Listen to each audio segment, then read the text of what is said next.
Selamat sore rekan-rekan semua. Di sini saya akan berbagi pengalaman atau berbagi tips tentang bahaya ketika kita nyopot termostat. Nah, termostat sendiri letaknya di sini. Fungsinya adalah untuk mengatur suhu mesin biar lebih stabil. Nah, ketika suhu ini normal, nah kayak ini termostatnya, ini saya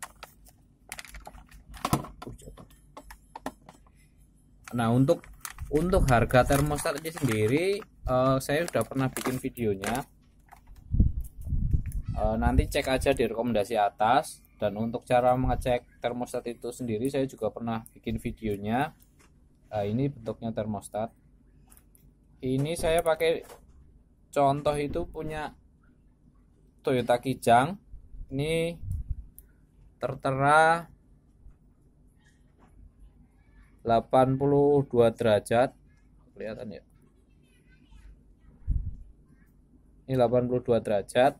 Jadi suhunya termostat ini akan membuka di 80 derajat, langsung air masuk radiator. Siklusnya gini, ketika mesin menyala, suhu di mesin itu kan akan lama-kelamaan naik.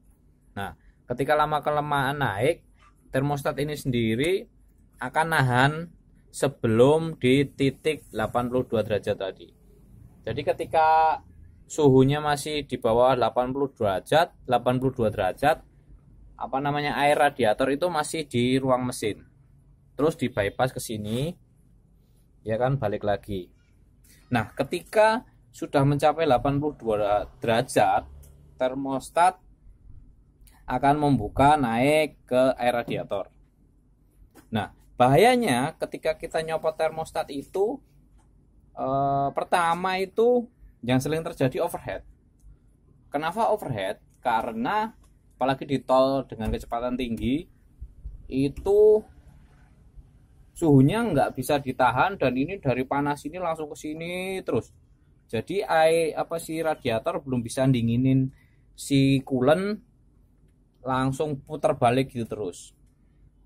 Nah, yang kedua ini selang radiator atas biasanya itu sering pecah. Kalau biasanya di tol ketika pecah kecepatan tinggi, ini panas terus, lama-lama ini pecah. Beberapa teman pernah ngalamin selang radiator ini pecah karena nggak pakai termostat. Ketiga, mesin jadi boros. Mobil ini pasti jadi boros ketika tidak memakai termostat, karena suhu di mesinnya itu tidak tercapai sesuai keinginan standar mesin. Gitu loh. Jadi untuk termostat sendiri, kalau menurut saya sangat penting. Entah banyak yang bilang nggak penting atau nggak penting, menurut saya penting. Oh ya, yang selanjutnya itu RPM-nya itu, putaran mesinnya itu jadi lebih stabil, Om. Jadi ketika suhunya tercapai, putaran mesin itu akan lebih stabil, lebih enteng, lebih enak lah intinya. Sejauh pengalaman saya, dari awal beli mobil saya itu langsung saya cek kondisi termostatnya. Emang benar, ternyata ini nggak ada. Rata-rata di pemilik mobil kayak gini ya, mungkin mobil yang lain juga ada, itu emang termostatnya itu nggak dipasang. Nggak tahu kenapa.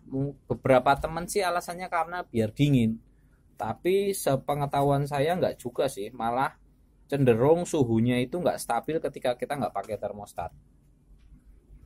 Ini bentuknya kayak gini, posisinya di sini.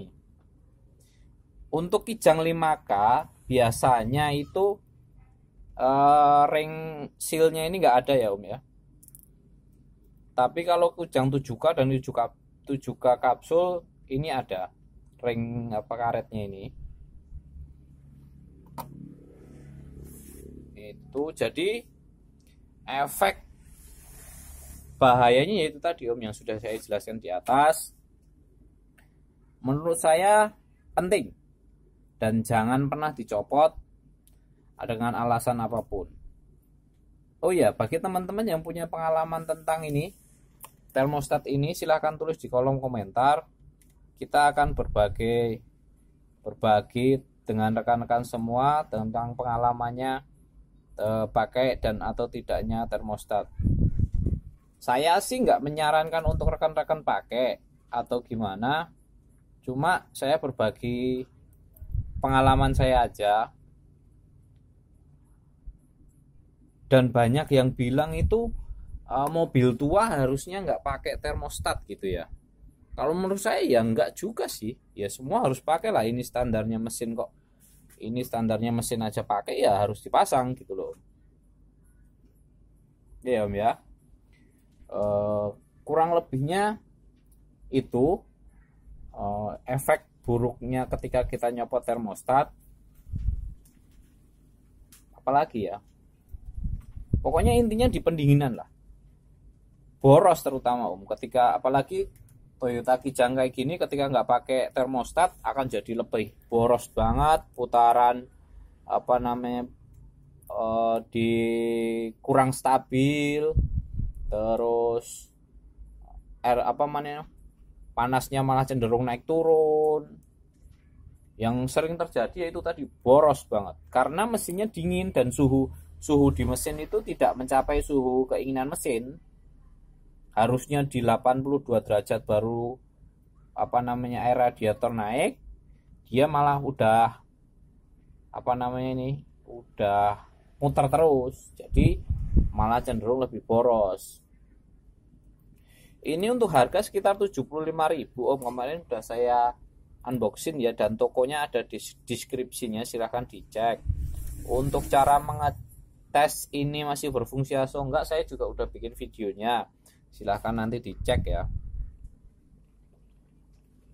Oke ya Om ya, semoga tips dan pengalaman saya ini bermanfaat. Silahkan tulis keluhan atau apapun di kolom komentar. Nanti akan kita coba bahas tentang termostat lebih lanjut. Oke ya, semoga video dari saya bermanfaat. Jangan lupa like dan subscribe. Terima kasih.